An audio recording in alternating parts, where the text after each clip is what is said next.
Alright, so today what I wanted to do was take a look at the opinions and the mixed kind of thoughts around the Winters expansion as a whole, as well as the Shadows of Rose DLC and what people really thought about that after initially seeing it. There's a lot of mixed opinions across the entire expansion, as well as the story DLC itself. So we're going to cover kind of everything included in the DLC, with more of a focus on the thoughts of the story expansion itself. So let's just jump straight into it. So we'll start with the expansion itself, and the expansion as a whole is obviously the Winters expansion. Within that you get the Shadows of Rose story DLC, the Mercenaries additional orders content, which gives you more stages, as well as being able to play as Chris, Heisenberg and Dimitrescu as well, which is pretty cool, as well as the whole of the main game being completely rebuilt in third person, which is pretty cool as well. The pre-orders went live a few days ago for the expansion, and a lot of people are kind of thinking that at some point some of the DLC was going to be offered for free. I don't think that was ever the case at all. I think people are kind of confusing that with Reverse, to be honest, because obviously, as you know, with Reverse, you get a copy of that game for free with any copy of Resident Evil Village. On the topic of Reverse, that also got a release date that is the same day as the Winters expansion, and just to kind of clarify that as well, it's still free with the game. It's not covered in that expansion. You literally get Reverse for having a copy of Resident Evil Village. I think digitally you get a digital code, and then physical copies, like myself, you get a code in the box, which has a redemption thing on it you can use. If you haven't used it yet, just do it now so you have the game active, and then when it releases on October 28th, alongside the DLC, it'll be ready to play, if it does stick to that schedule. Anyway, in terms of the DLC itself, so we'll start with the third person mode. I think that's pretty cool.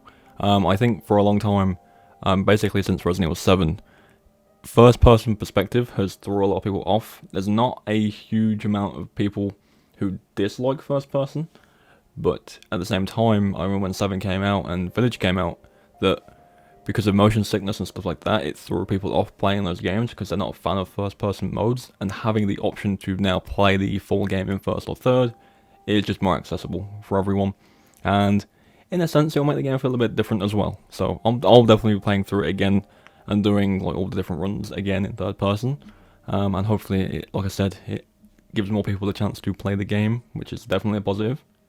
In terms of the negative and what people have been saying about that, kind of feels lazy, that all they've done is basically make a third-person camera for the main game. Not really sure why there's a negative reaction to that. I think most of the Resident Evil fans have always preferred the game in third person, so the fact that it's now being kind of ripped because it's all they've done to the main game is kind of weird.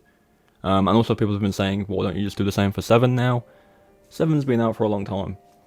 I don't think they're going to go back to that and do that, but it wouldn't surprise me in the future, so with the next game, if there's an option to play in first or third straight away, like right out the gate. That would be pretty cool to see. So moving on to the Mercenaries additional orders part of it. Mercenaries in Resident Evil Village I don't think is as good as it was in 4, 5 and 6. I think 4, 5 and 6 probably have the best Mercenaries mode.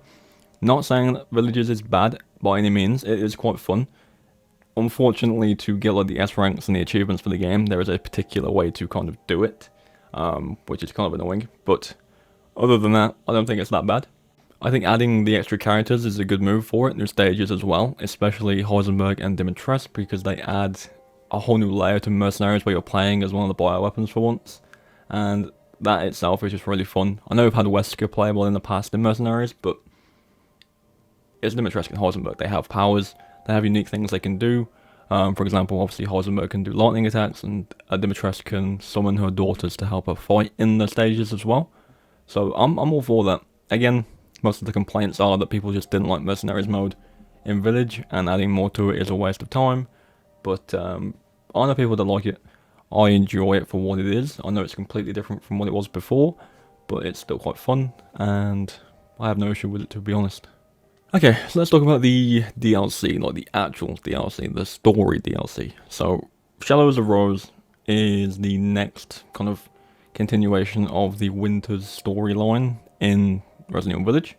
And you play as a Rose, fully grown up, who has these powers that she basically doesn't want anymore and is trying to find a way to get rid of them, basically. One thing I'll briefly mention that's kind of one of the things that is kind of splitting the player base with the DLC is it is a time jump. There is a 16-year time jump between the end of Village and this DLC. That is a whole different video I have coming out about what that means for the future and certain characters, but that is one of the things that is dividing people. Briefly to go into it, there is theories that this DLC is set after the events of 9, but that's not confirmed or anything like that. So that's a whole different video to discuss at another point, but that is one of the things that people do not like about the DLC so far. Another thing is that the DLC, most people kind of hoped it would be about the Lords and some backstory and some prequel stuff from before the events of the game, and the fact that they're not in it is just a bit of a disappointment. And I just want to say right now, like, there's no indicator that says they're not going to be in it at all. Like, in fact, it's more likely they'll be in it than not, and I'll explain what that is now. So the DLC takes place in the village, kind of. So, obviously at the end of the game, spoilers by the way, the village explodes and it is completely destroyed.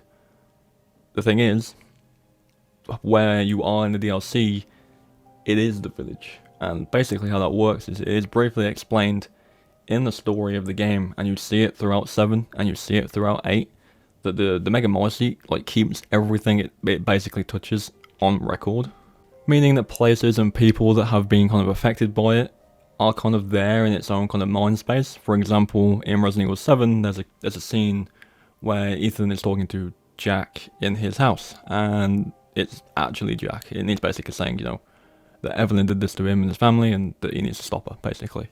And he's dead, but himself is like he's in there in a sense, and that will be the same thing with the DLC for Village. Like, anyone who's been affected by the mold will be in there. So obviously you've got bits in the trailer that are in the castle, could explain maybe Dimitrescu's in there and she's not like evil, maybe she's trying to help.